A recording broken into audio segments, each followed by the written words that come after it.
Sebelumnya, ada kaitannya dengan perilaku dipandang sebagai hasil stimulus, respon beserta konsekuensinya, dan itu yang akan saya jelaskan. Poin yang pertama yaitu konsep dasar stimulus respon atau dilambangkan sebagai ISR. Dalam psikologi behavioristik, perilaku manusia dan hewan dipandang sebagai respon terhadap stimulus dari lingkungan dikenal dengan pola SR. Stimulus atau S, segala sesuatu dari lingkungan yang dapat memicu respon.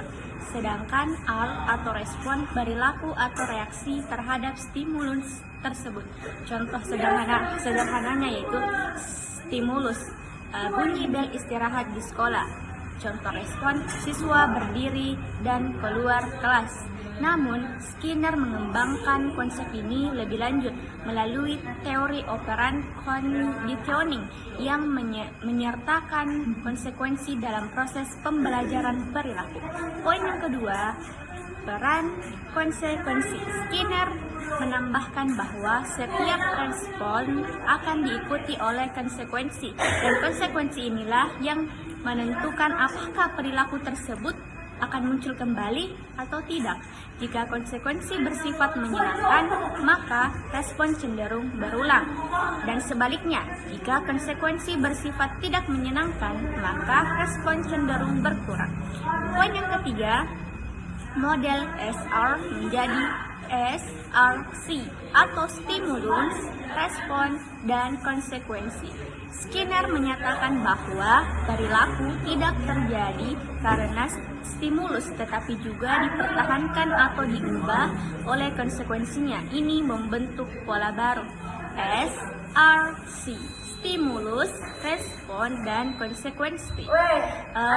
Stimulus S adalah pemicu awal yang menyebabkan perilaku, bisa berupa isyarat, perintah, situasi, atau kondisi lingkungan. Contohnya yaitu guru memberikan pertanyaan di kelas.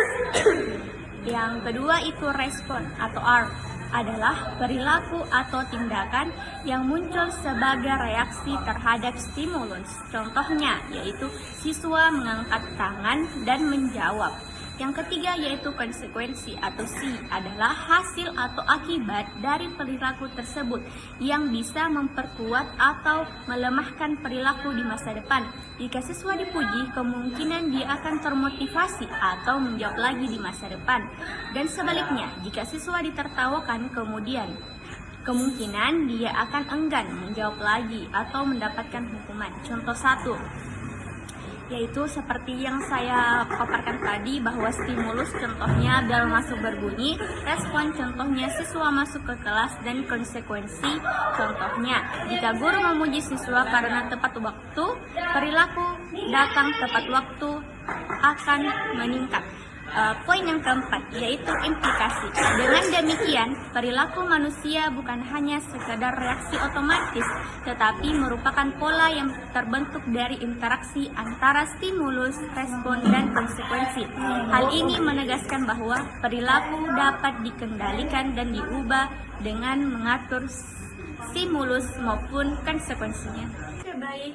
Pada kesempatan kali ini saya akan menjawab pertanyaan saudari Hilda. Pertanyaannya yaitu, bagaimana pandangan Skinner tentang manusia sebagai produk lingkungan memengaruhi pembentukan kepribadian?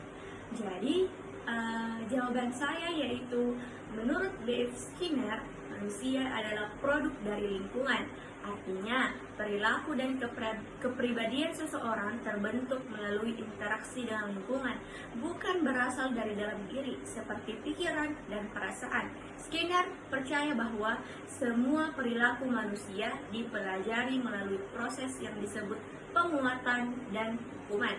Jika seseorang diberi hadiah atas perilaku, maka perilaku itu akan cenderung diulangi. Dan sebaliknya, jika diberi hukuman, perilaku itu akan berkurang.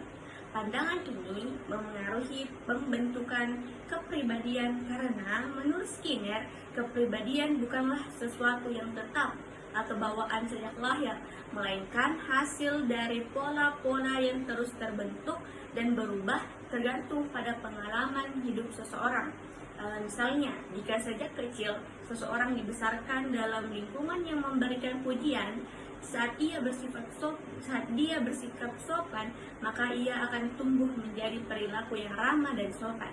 Dan sebaliknya, jika lingkungannya penuh dengan kritik dan hukuman, ia bisa tumbuh menjadi pribadi yang tertutup dan tentunya agresif.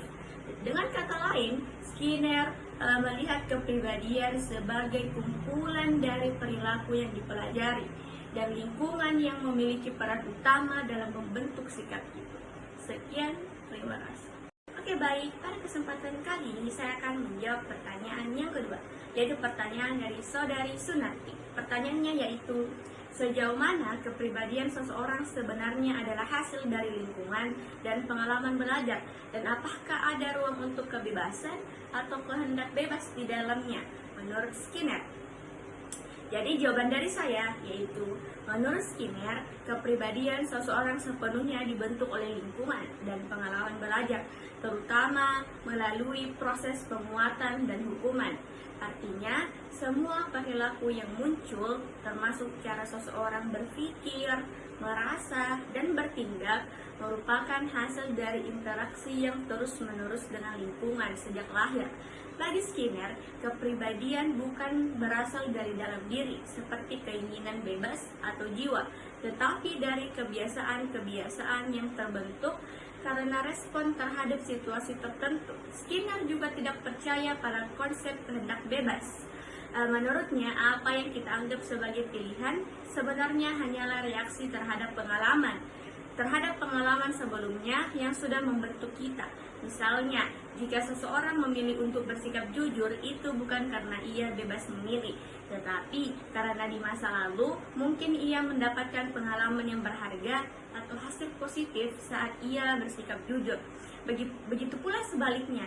Jadi, dalam pandangan Skinner, kepribadian seseorang sangat ditentukan oleh lingkungan dan pengalaman hidup, dan tidak ada ruang yang nyata untuk kebebasan atau kehendak bebas. Semua perilaku manusia menurutnya bisa diprediksi dan dikendalikan jika kita memahami bagaimana proses belajar dan penguatan itu terjadi.